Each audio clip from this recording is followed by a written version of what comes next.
नमस्कार दोस्तों, स्वागत है एक बार फिर से आप सभी का हमारे इस चैनल में जिसका नाम है ऑल हिट एग्जाम। और आज के इस वीडियो में हम लोग देख रहे हैं साइंस विज्ञान। विज्ञान दोस्तों एक ऐसा सब्जेक्ट है जो सभी प्रकार के एग्जाम में पूछा जाता है।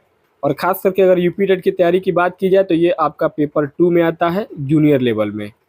तो ये पेपर 2 यूपी टेट की अगर तैयारी आप कर रहे हैं, चाहे सी टेट की तैयारी कर रहे हैं या किसी भी प्रकार के एग्जाम की तैयारी कर रहे हैं, तो आपका विज्ञान से संबंधित क्वेश्चन इसमें पूछा ही जाता है। तो विज्ञान के चैप्टर में आज हम लोग देखने वाले हैं जीवों में अनुकूलन। जीवों में अनुकूलन, उसके बाद स्थलीय अनुकूलन, मरुस्थलीय पादपों में अनुकूलन, जंतु की संरचना और उसके कार्य, जंतुओं के विभिन्न अंग और उनके कार्य, साथ ही साथ सूक्ष्म जीव एवं उनका वर्गीकरण। तो ये सारे टॉपिक को हम लोग इसमें वीडियो में कवर करेंगे। दोस्तों इसके पहले वाले वीडियो में विज्ञान के जो मैंने बनाया था उसमें हम लोगों ने जो देखा था वो पौधों का वर्गीकरण देखा था, सजीवों का वर्गीकरण देखा था, वृद्धि देखा था, पोषण देखा था, श्वसन, उत्सर्जन, ये सब सारी चीज़ों को देखा था, सजीव और निर्जीव को देखा था। ठीक है, तो अगर आपने नहीं देखा है मेरा इसके पहले वाला वीडियो विज्ञान का, साइंस का, तो उसको जरूर देखिए। तो चलिए स्टार्ट करते हैं आज यहाँ से। जीवों में अनुकूलन, एडेप्टेशन इन ऑर्गेनिज्म। आवास के आधार पर जीवों के प्रकार। आवास के आधार पर जीवों के प्रकार में अगर आप देखते हैं तो सबसे पहले आता है आपका जलीय जीव, जिसको हम एक्वाटिक कहते हैं। जल में रहने वाले जीवों को हम जलीय जीव कहते हैं, जैसे कि मछली, सिंघाड़ा, जलकुंभी, कमल आदि। ये सब क्या है? ये जल में रहने वाले जीव हैं जिनको हम जलीय जीव कहते हैं। उसके बाद आता है आपका स्थलीय जीव, यानी कि टेरेस्ट्रियल। टेरेस्ट्रियल कौन होते हैं? स्थलीय जीव। स्थलीय जीव यानी स्थल पर पाए जाने वाले जीवों को हम स्थलीय जीव कहते हैं, जैसे कि गाय, बकरी, बैल, कुत्ता, बिल्ली, नीम, आम, अमरूद आदि। ये सब क्या है? स्थलीय जीव हैं। उसके बाद आता है तीसरा आपका मरुस्थलीय जीव, यानी कि डिजर्ट वाले। रेगिस्तान में पाए जाने वाले जीवों को हम मरुस्थलीय जीव कहते हैं, जैसे कि ऊंट मरुस्थल में पाया जाने वाला क्या है? जंतु है। तथा बबूल और नागफनी का जो पौधा है, पेड़ है, वो मरुस्थल में पाए जाने वाले पौधे हैं। उसके बाद आता है आपका अगला उभयचर, यानी कि एम्फीबियंस, यानी कुछ ऐसे जीव होते हैं जो जल में भी रह लेते हैं और स्थल पर भी रह लेते हैं, दोनों जगह पर रह सकते हैं। उन्हें हम क्या कहते हैं? उभयचर कहते हैं, यानी कि जो जल और जमीन दोनों पे निवास करते हैं। ठीक है, तो आपको जलीय जीव समझ में आ गया, स्थलीय जीव समझ में आ गया, मरुस्थलीय जीव समझ में आ गया, उभयचर समझ में आ गया। अब चलिए देखते हैं आगे। कुछ विशिष्ट जीवों में शारीरिक अनुकूलन कैसे होता है, जैसे कि ऊंट और पक्षियों की कुछ विशेषताएं होती हैं।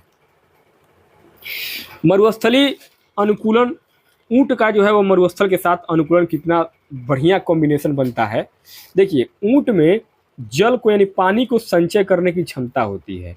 खुरदरी त्वचा, लंबे पैर और गद्देदार तलुए, ये जो इसके होते हैं, ये रेगिस्तान के लिए बिल्कुल परफेक्ट यानी अनुकूलित होते हैं। यानी रेगिस्तान में चलने के लिए एकदम इसका शरीर जो है, ऊंट का शरीर रेगिस्तान में चलने के लिए एकदम बिल्कुल परफेक्ट होता है।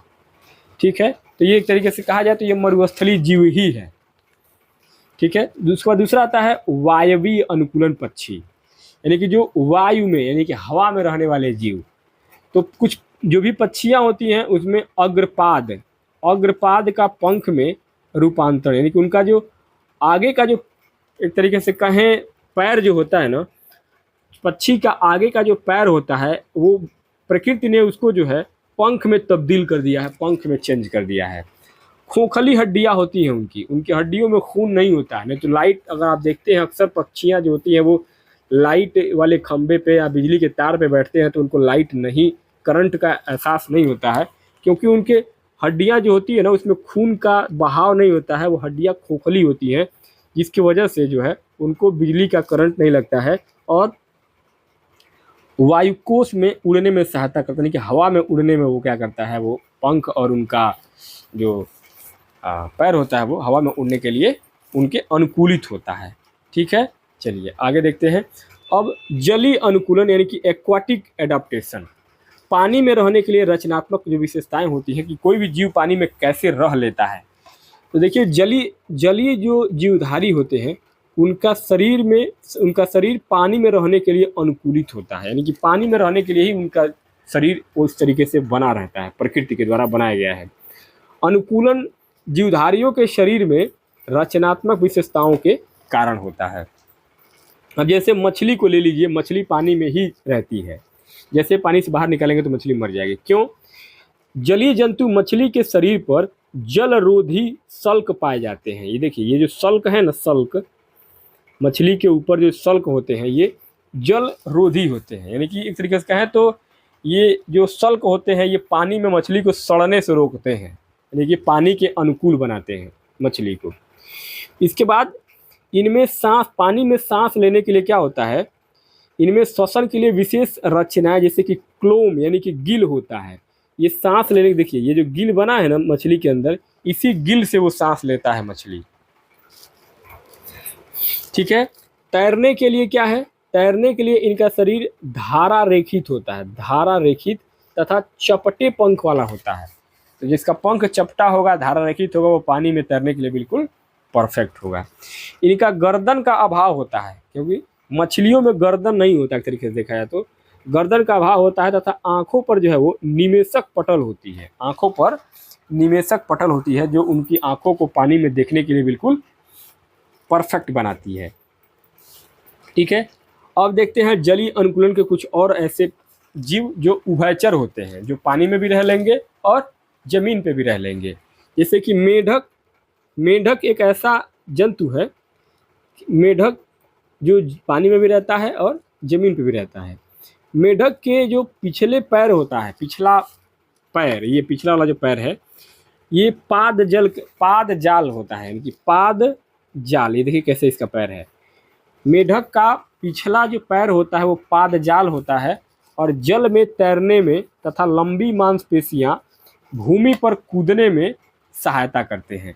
इसके अतिरिक्त यह जल में त्वचा द्वारा तथा स्थल पर फेफड़ों के द्वारा सांस लेता है, यानी कि मेढक जो है वो अगर पानी में रहेगा तो अपने त्वचा, अपने शरीर से ही वो ऑक्सीजन को ले लेगा, सांस ले लेगा, और अगर जमीन पर रहेगा तो अपने फेफड़ों के द्वारा वो सांस ले लेगा। इसीलिए मेंढक जो होता है वो जमीन में भी रह लेगा और पानी में भी रह लेगा, यानी कि ये क्या है, उभयचर प्राणी है, यानी कि दोनों जगह रह सकता है। दूसरा आता है आपका जलीय पौधे, एक्वाटिक प्लांट्स। इसी प्रकार जलीय पौधों में भी कुछ अनुकूलन होता है। जलीय पौधे स्पंजी और हल्के हो जाते हैं, जैसे कि जलकुंभी। जलकुंभी एक ऐसा पौधा है जो जल में ही वो जन्म लेता है। जलीय पौधों के सभी भागों पर जलरोधी मोम या उपचर्म यानी कि क्यूटिकल की परत पाई जाती है, जो इनको पानी में सड़ने से बचाती है। जैसे जलकुंभी का जो पौधा है ना, उसके अंदर एक अलग प्रकार का ही मोम रहता है। मोम बोले तो जैसे कि तेल, जैसे कि आप अगर जलकुंभी के पौधे की पत्ती पे अगर आप पानी फेंकेंगे तो पानी वहाँ पे उसके पत्ती पे रुकेगा ही नहीं, पानी ऑटोमेटिक बह जाएगा। इसी के वजह से जो है वो उसकी पत्ती यानी कि जलकुंभी की पत्ती, या गांव में आप लोग देखते होंगे अरुई का पत्ता, अरुई के पत्ते पर भी अगर आप कितना भी पानी फेंकेंगे तो पानी वो सूखेगा नहीं, उसके ऊपर पानी टिकता ही नहीं है, पानी तुरंत बह जाएगा। तो वो क्यों बह जाता है? क्योंकि वो उसके ऊपर जलरोधी मोम या उपचर्म की एक लेयर होती है, एक परत होती है जो उस पत्ती पे पानी को रुकने ही नहीं देती है, जिसकी वजह से वो क्या होता है, पत्ती पानी में सड़ता नहीं है। इन्हीं लक्षणों के कारण ये पौधे जलीय वातावरण में सफलतापूर्वक अपना जीवन यापन करने में सक्षम होते हैं। जैसे कि सिंघाड़ा हुआ, वेलिसनेरिया हुआ, हाइड्रिला हुआ, कुमुदनी हुआ, ये सब सारे जो है वो जलीय पौधे हैं, यानी कि जल में ही उगते हैं ये पौधे। ठीक है, चलिए अब देखते हैं स्थलीय अनुकूलन यानी कि टेरेस्ट्रियल एडाप्टेशन। स्थलीय जंतुओं और पौधों का वातावरण के अनुसार जो अनुकूलन होता है उसको हम स्थलीय अनुकूलन कहते हैं। सामान्य अनुकूलन क्या होता है? स्थलीय जंतु जैसे कि बिल्ली, कुत्ता, सियार, शेर, भेड़, बकरी, गाय तथा स्थलीय पौधे जैसे कि नीम, आम, अमरूद, महुआ, बबूल आदि में भी जो है वो वातावरण के अनुसार क्या होता है, अनुकूलन होता है, जिसकी वजह से वो सब यहाँ पे निवास करते हैं, मतलब कि स्थल पे रहते हैं। स्थलीय वृक्षों की विशेषताओं की बात की जाएगी तो नीम, आम, बबूल तथा अमरूद स्थलीय वृक्ष हैं। अधिक जल में ये क्या हो जाएंगे, सूख जाएंगे, सड़ जाएंगे। इनका तना मजबूत और पत्तियां जो है वो चमकीली और चौड़ी होती हैं। इनमें रंध्रों द्वारा गैसीय आदान प्रदान होता है। जड़ तंत्र अधिक विकसित होता है। इसका जो जड़ होता है ना पौधे की, वो अंदर तक बहुत चला जाता है, जिससे वो पेड़ जिंदा रहता है लंबे समय तक। अब आती है बात आपकी मरुस्थलीय पादपों में अनुकूलन, यानी कि अब मरुस्थल में यानी कि रेगिस्तान में कैसे पौधे होते हैं। तो कम जल वाले क्षेत्रों में जो पौधों की संरचना होती है वह मरुस्थलीय पौधों की होती है। जैसे कि ये आपका जो पेड़ है, ये कैसा पेड़ है, ये आप देखे होंगे राजस्थान में जो ये ऐसा पेड़ पाइए, पूरा कटीला पेड़ है। इसका तना देखिए, इसका तना मांसल, चपटा, हरा एवं स्पंजी हो जाता है, जो भोजन बनाने के साथ जल संचित करने का भी कार्य करता है। जैसे ये क्या है, नागफनी का पौधा है। नागफनी के पौधे में क्या होता है, इसका तना जो है पूरा मांस से भरा होगा, मांसल होगा, चपटा होता है, हरा और स्पंजी यानी कि आपका ये गद्दीदार होता है। इनके जड़ तंत्र की बात करेंगे तो इनके जड़ों में जड़ तंत्र अत्यधिक फैला हुआ और भूमि में जल प्राप्त करने के लिए अधिक गहराई में जाता है। नागफनी का पौधा जो होता है ना, उसका जड़ बहुत अंदर तक रहता है और वही अंदर से ही वो पानी सोख करके रेगिस्तान में भी अपने आप को मजबूत रखता है, यानी कि सूखता नहीं है। इसकी पत्तियों की बात करेंगे तो वाष्पोत्सर्जन की जो क्रिया होती है, तो वाष्पोत्सर्जन की क्रिया कम करने के लिए पत्तियां मांसल या कांटों या सल्कों के रूप में पाई जाती है। जैसे कि नागफनी, घिक्वार, सतावर, भंडभंडा, ये सब पौधे क्या हैं, ये सब मरुस्थलीय पौधे हैं। इनमें रंध्र होता है, छिद्र होता है, स्टोमेटा होता है। पत्तियों में रंध्र गड्ढों में धंसे रहते हैं, जिससे वाष्पोत्सर्जन यानी कि वाष्पोत्सर्जन क्या होता है, कम होता है। जैसे कि कनेरा का पौधा होता है, उसमें वाष्पोत्सर्जन क्या होता है, कम होता है। अब देखते हैं जंतु की संरचना और कार्य। जीवों के आकार और उनके प्रकार। हाथी स्थल पर पाया जाने वाला यानी कि धरती पर पाया जाने वाला सबसे बड़ा जंतु है, यानी कि धरती पर, पृथ्वी पर सबसे बड़ा जंतु पाया जाने वाला क्या है, हाथी है। उसके बाद अगर सबसे छोटे जीव की बात करेंगे, सबसे बड़ा तो हो गया धरती पर आपका हाथी, अब सबसे छोटा कौन होगा, तो सूक्ष्म जीव में सबसे छोटा होता है आपका जीवाणु, युग्लिना, अमीबा, पैरामीशियम, क्लेमाइडोमोनास आदि जीवों को सूक्ष्म जीव कहते हैं। और ये जीव एक कोषीय यानी कि वन सेलुलर होते हैं। इन जीवों को सूक्ष्मदर्शी के द्वारा देखा जा सकता है। इस यंत्र के द्वारा वस्तु लगभग 200 गुना साइज तक बड़ी देखी जा सकती है, यानी कि सूक्ष्मदर्शी से आप किसी भी वस्तु को 200 गुना जूम करके देख सकते हैं। कशेरुकी और अकशेरुकी, इसके बाद आता है आपका कशेरुकी प्राणी और अकशेरुकी प्राणी। कशेरुकी किसे कहते हैं, तो कशेरुकी कहते हैं आपका जिनमें कशेरुक दंड पाया जाता है। जैसे कि मनुष्य सर्वोच्च प्राणी माना जाता है। कशेरुक मतलब क्या होता है ना, रीढ़ की हड्डी। तो कशेरुक दंड जिनमें पाया जाता है वो कशेरुकी प्राणी होते हैं। जैसे कि मनुष्य जो है वो कशेरुकी प्राणियों का सबसे बड़ा उदाहरण है और सर्वोच्च प्राणी माना जाता है। वहीं अकशेरुकी जिनमें रीढ़ की हड्डी नहीं होती है, उन्हें हम अकशेरुकी प्राणी कहते हैं। चलिए आगे समझते हैं। जंतुओं के कुछ विभिन्न अंग और उनके कार्य। मानव शरीर की कुछ प्रमुख ग्रंथियां, जैसे कि ये आपका क्या है, लीवर है, यकृत है। यह मनुष्य के शरीर की सबसे बड़ी ग्रंथि मानी जाती है, लीवर यानी कि यकृत। ये पित्त रस का निर्माण करती है। लीवर जो है वो पित्त रस का निर्माण करती है। पित्त रस क्या काम करता है, पित्त रस जो है वो खाना को पचाने का काम करता है। उसके बाद आता है आपका अग्न्याशय यानी कि आपका पैनक्रियाज। अग्न्याशय हल्के गुलाबी रंग की ग्रंथि होती है और यह अग्न्याशयी रस का स्राव करती है।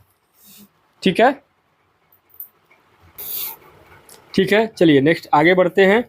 पाचन तंत्र, डाइजेस्टिव सिस्टम। पाचन तंत्र कैसे होता है, चलिए उसको समझते हैं। दोस्तों, पाचन अंग, ग्रंथियां और विभिन्न जीवों में जो है वो आहार नाल। पाचन प्रक्रिया कैसे होता है, पाचन अंग और पाचक ग्रंथियां ये मिलकर के पाचन तंत्र का निर्माण करते हैं। इन पाचन ग्रंथियों से पाचक रस बहता है या स्रावित होता है और यही पाचक रस रासायनिक क्रिया द्वारा भोजन में उपस्थित प्रोटीन, मंड और वसा को सरल तथा घुलनशील अवस्था में परिवर्तित करते हैं, यानी कि चेंज कर देते हैं। विभिन्न जीवों में, अलग अलग जीवों में पाचन प्रक्रिया जो है वो अलग अलग तरीके से होती है। जैसे कि एक कोशिका संरचना वाले सूक्ष्म जीव, जिसमें एक ही मात्र कोशिका होगी, तो एक कोशिका संरचना वाले सूक्ष्म जीव जैसे कि आपका अमीबा, पैरामीशियम, इसमें भोजन का पाचन कोशिकाओं में होता है, यानी कि केवल कोशिका में ही होता है, क्योंकि इसमें एक ही कोशिका ही होती है, तो इसको एक कोशी जीव कहते हैं, जैसे कि अमीबा, पैरामीशियम को। उसके बाद आता है आपका केचुआ, तिलचट्टा आदि जंतुओं में आहार नाल होती है। केचुआ हो गया, तिलचट्टा हो गया, इन सब में क्या होता है, आहार नाल होता है, परंतु आहार नाल के सभी भाग जो है वो नहीं होते हैं। मछली, मेंढक, छिपकली, पक्षी तथा सभी स्तनधारी जंतुओं में पूर्ण विकसित आहार नाल होती है। ठीक है, तो इस प्रकार से इन सब जीवों में जो है वो अपना पाचन तंत्र, यानी कि पाचन का काम होता है। उसके बाद मनुष्य की बात आती है। मनुष्य का आहार नाल कैसे होता है? मनुष्य का आहार नाल सबसे पहले मुख, मुख के बाद आपका मुख गुहा, उसके बाद ग्रसनी, ग्रसनी के बाद ग्रासनाल, ग्रासनाल के बाद आपका आमाशय, फिर छोटी आंत और फिर लास्ट में बड़ी आंत से मिल करके ये आहार नाल का पूरा तंत्र बनता है।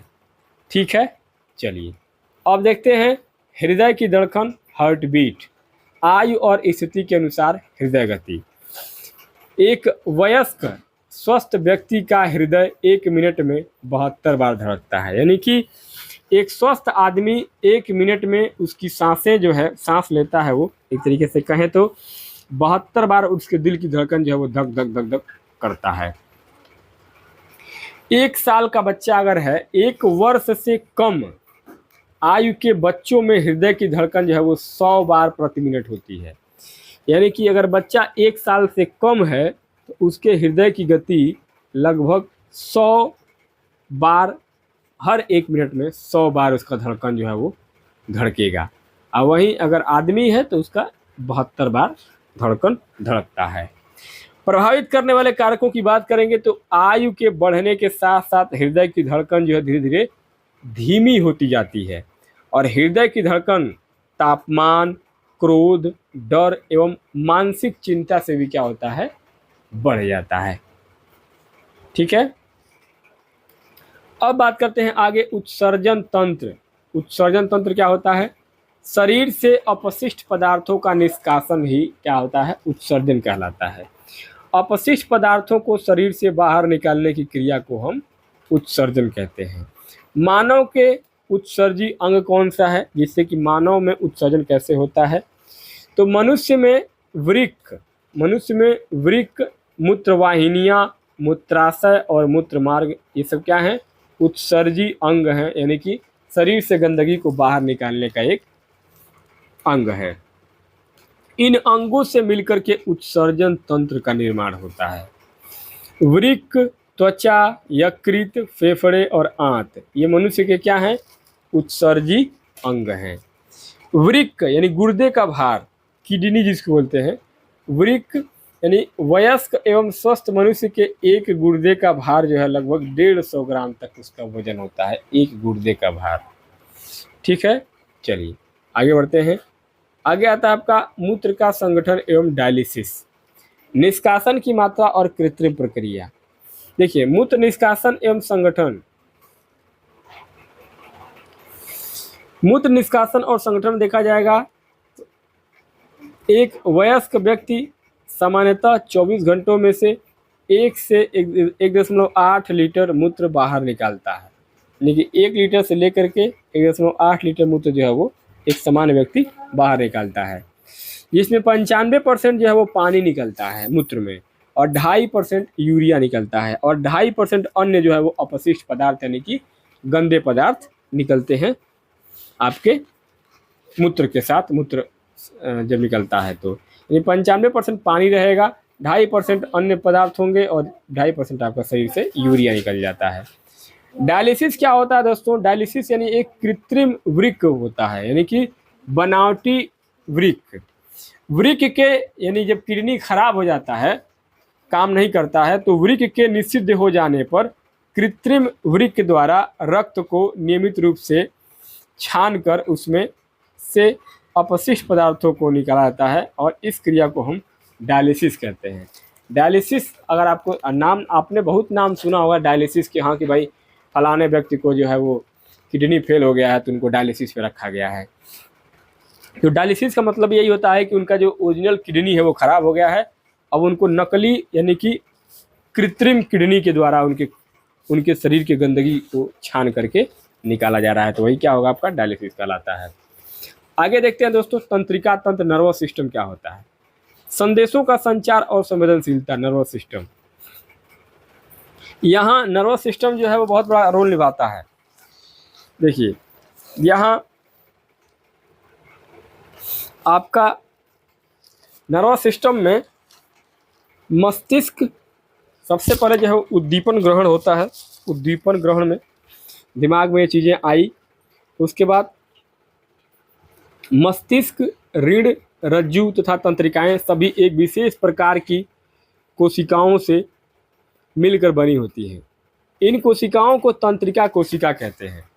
तंत्रिका कोशिकाओं की लंबाई 1 मीटर तक मतलब हो सकती है और ये एक छोर से उद्दीपनों को ग्रहण करती हैं और दूसरे छोर से संदेशों को क्या करती हैं, भेजती हैं। यानी कि एक तरफ से इसने जानकारी को ग्रहण किया और फिर ये जानकारी को आगे आप तक जो है वो मैसेज आउटपुट कर रहा है, यानी कि संदेश प्रेषण कर रहा है।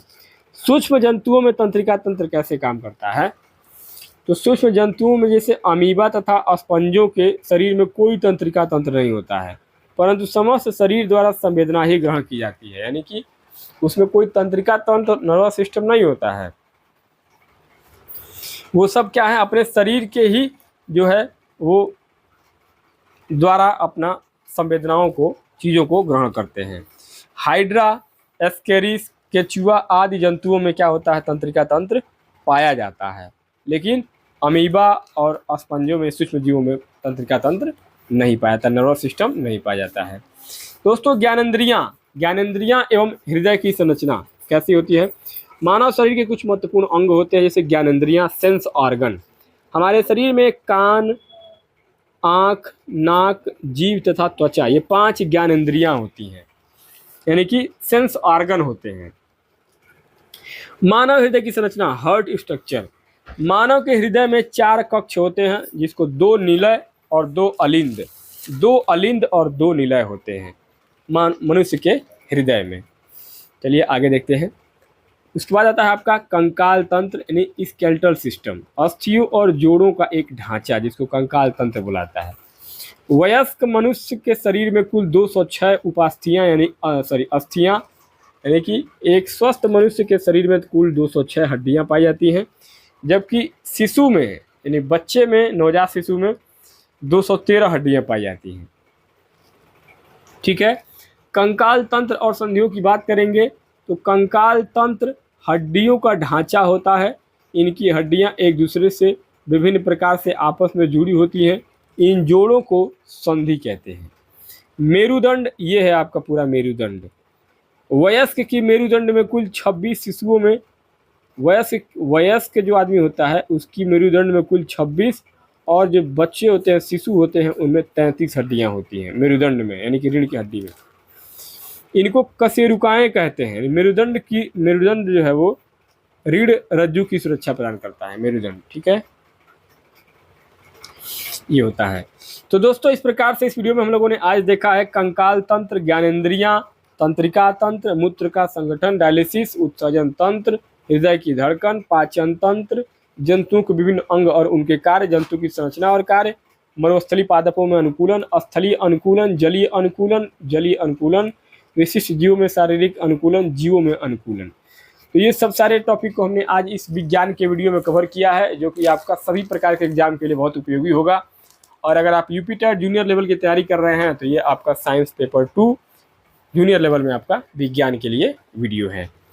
तो दोस्तों ये वीडियो कैसा लगा, विज्ञान साइंस का पेपर 2 जूनियर लेवल के लिए यूपी टेट उत्तर प्रदेश शिक्षक भर्ती परीक्षा 2026 की तैयारी के लिए वीडियो पसंद आया हो तो वीडियो को लाइक कीजिए, चैनल पर पहली बार आए दोस्तों चैनल को सब्सक्राइब कीजिए। बाकी कोई सुझाव हो तो कमेंट बॉक्स में आप लोग पूछिए, उसका जवाब आपको कमेंट बॉक्स में जितना जल्दी हो सके उतना जल्दी आपको मिल जाएगा।